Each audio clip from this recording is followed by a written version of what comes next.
모든과 어떤에 대한 마지막 특강 이길 바라고 있는데 어쩌면 또 찍을 수도 있습니다. 수로 논리와 관련해서는 수능, 피셀, 리트 모두 다 굉장히 깊고 어렵게 출제하기 때문에 조금 귀찮고 힘들더라도 책에 없는 이런 내용까지도 자잘하게 한번 다 살펴보는 게 도움이 됩니다. 자, 첫 번째 주제는 대당사각형인데요. 아리스토텔레스가 기원전 4세기에 책에 적어둔 내용이에요. 이 네 가지 정원 문장 사이의 관계를 사각형으로 나타내 본 건데 보면 진짜 똑똑한 사람이긴 똑똑한 사람이구나 라는 생각이 들어요. 아리스토텔레스는 어떻게 생각했느냐, 모두 그렇다가 참이면 일단 몇몇 그렇다가 참이라고 생각했어요. 즉 전칭 긍정이 특칭 긍정을 함축한다고 본 거죠. 왜 이렇게 생각했냐면 모두 그렇다라는 문장은 주어의 존재를 함축한다고 봤기 때문이에요. 즉 모두 그렇다가 참이라면 주어에 해당하는 원소가 적어도 한 개 있다도 같이 참이라는 거죠. 모두 아니다도 마찬가지예요. 주어의 존재를 함축하는 문장이라고 봤기 때문에 모두 아니다가 참이면 몇몇 아니다도 당연히 참으로 봤습니다. 그리고 당연히 몇몇 그렇다 몇몇 아니다 이거는 주어에 해당하는 명사가 적어도 한 개 있다는 뜻이었죠. 그렇다 보니까 자연스럽게 영명의 경우가 제외돼요. 그리고 이러한 상황에서 어떠한 관계가 또 성립하느냐,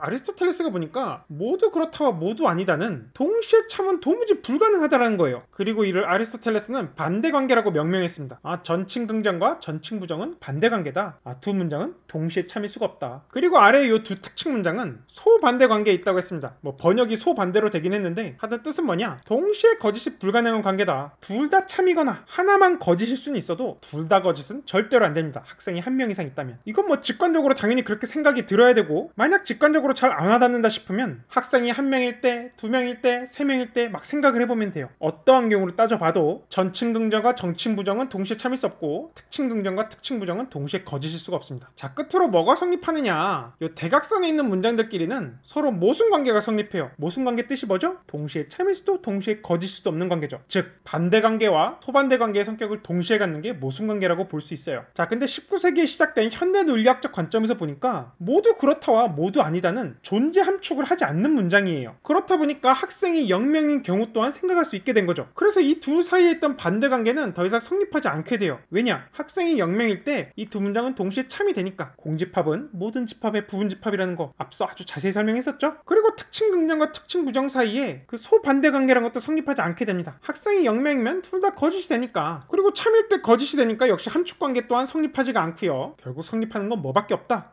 대각선 사이에 모순 관계밖에 없습니다. 그래서 현대 논리학에서는 대당사각형이 이렇게 축소가 돼요. 이러한 차이가 발생한 이유 뭐예요? 주어 명사에 해당하는 게 영명일 때 전칭 긍정과 전칭 부정의 참거짓을 어떻게 판단하느냐와 관련이 있습니다. 그리고 이와 관련하여 몇 가지 해석이 있어요. 제가 여기서는 네 가지를 제시했는데 시험에는 요 세 가지가 나왔어요. 요 마지막 것도 출제될 가능성이 높으니까 싹 같이 한번 다뤄보겠습니다. 먼저 현대 논리학적 관점, 학생이 영명일 때 동시에 참이라고 했죠? 이거를 조금 어려운 용어로 공허한 참이라고 해요. 주어 명사가 공집합일 때 공허하게 참이 된다. 자, 근데 아리스토텔레스 논리학 존재 함축을 인정하는 입장에서는 요 문장은 학생이 적어도 한 명 있다라는 말을 포함하고 있기 때문에 학생이 없다면 거짓이지 라고 보는 거예요. 일상어 직관에 굉장히 잘 부합하죠? 자, 근데 또 다른 직관이 있을 수 있어요. 에이, 무슨 소리야. 학생이 존재하는 것은 요 전칭 문장의 참거짓 값을 할당하기 위한 전제 조건이야. 따라서 이러한 존재 조건이 영명이라서 만족되지 않는다면 이것의 참거짓 값은 뭐라고 얘기할 수 없어. 즉 진리치 공백이야 라고 보는 거죠. 이것도 굉장히 타당하게 느껴지죠? 자, 그런데 어떠한 해석이 나왔느냐, 이 파슨스와 리드란 학자가 요 전칭 긍정 문장은 주어가 있음을 함축해. 따라서 학생이 한 명도 없다면 이 전칭 긍정은 거짓이 되지. 다만 이 전칭 부정 문장은 학생이 하나도 없는 경우에도 참이 돼. 그러한 경우를 배척하지 않아라고 본 거예요. 부정문은 존재 함축을 하지 않는다. 긍정문일 때만 존재 함축을 한다. 그래서 파슨스 앤 리드가 아리스토텔레스 논리학을 이렇게 해석을 해버리니까 놀랍게도 학생이 0명인 경우에도 이 대당사각형이 그대로 다 성립하더라는 거예요. 학생이 한 명 이상일 땐 당연히 다 성립하고 학생이 0명일 때조차 이 부정문은 존재 함축을 하지 않는다라고 봐버리면 이 관계가 다 성립합니다. 0명일 때 진짜로 성립하는지 하나하나 살펴보면 이런 부정문은 0명일 때 다 참이 돼요. 이 모두 아니다 문장은 주어가 하나 이상 존재할 때 그것들이 모두 다 아니라는 속성을 갖거나 혹은 주어가 하나도 없는 경우 그때에도 참이라고 해석을 해버리고 요 몇몇 아니다도 적어도 하나가 존재해서 아니라는 속성을 갖거나 혹은 주어가 아예 없는 경우에도 참이 된다 이렇게 해석을 해버리면 둘 다 동시에 T가 된다고요. 참일 때 참이니까 함축관계가 여전히 성립하죠. 반면 모두 그렇다와 몇몇 그렇다는 전부 거짓이죠. 참이면서 거짓인 경우가 아니므로 역시 함축합니다. 그리고 요 두 문장 영명일 때 동시에 참일 수가 없죠. 따라서 반대관계 또한 여전히 성립하고요. 요 특칙 문장도 동시에 거짓일 수가 없으니까 역시 소반대가 성립해요. 모순도 역시 똑같이 성립하고요. 이걸 기호로 나타내보면 모든 X에 대해서 S이면 P가 성립하고 그러한 X가 적어도 하나 존재한다 이렇게 번역이 되고 이거의 부정문은 느모르간을 쓰면 되죠. 어떤 X가 존재해서 SX이고 나 PX다 오와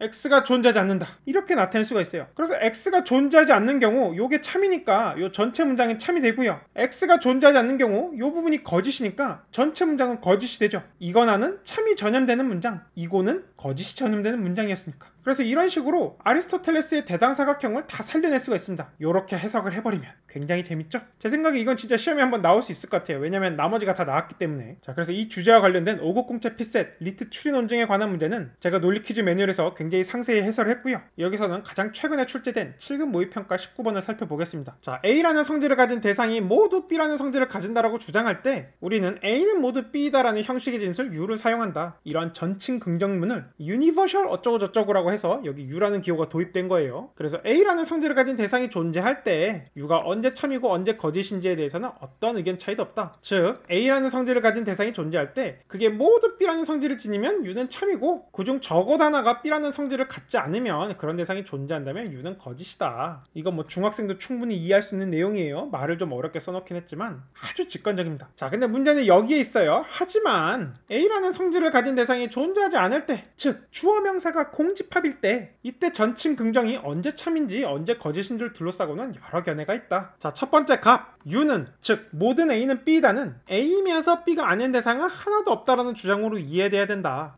이거 현대 논리학적 입장입니다. 그래서 A인 대상이 존재하지 않는다면 당연히 A면서 B가 아닌 대상도 존재하지가 않죠. 그래서 이 문장은 참이 되고 따라서 U도 참이 되더라. 자, 반면에 U라는 뜻은 당연히 이것도 맞지만 여기에 더불어서 and A인 대상도 존재한다라는 주장이 담겨 있어. 즉 주어의 존재를 함축해. 자, 그러므로 A인 대상이 존재하지 않는다면 요 이고 뒷말이 거짓이라는 거죠. 이고 문장은 거짓이 전염되는 문장이니까 요 전체 문장 U가 거짓이 됩니다. 그래서 U 역시 거짓이다. 이거 앞서 살펴봤던 굉장히 직관적인 첫 번째 입장이었죠. 자, 그런데 두 번째, 대상이 존재하지 않으면 U를 두고서 참이나 거짓이라고 말을 해서는 안 돼. 이 존재한다는 것은 U를 참이나 거짓으로 판단하기 위해서 먼저 성립해야 될 전제 조건이야. 자, A이기 위해서 B다 이렇게 화살표로 기호한다 그랬죠. 그래서 이때 이날을 이렇게 기호화해보면 U가 참이면 A인 대상이 존재하는 게 성립한다. 또 U가 거짓이어도 A인 대상이 존재한다라는 조건이 성립한다. 이렇게 이해할 수 있습니다. 자, 그리고 이 경우 A인 대상이 존재하지 않는다면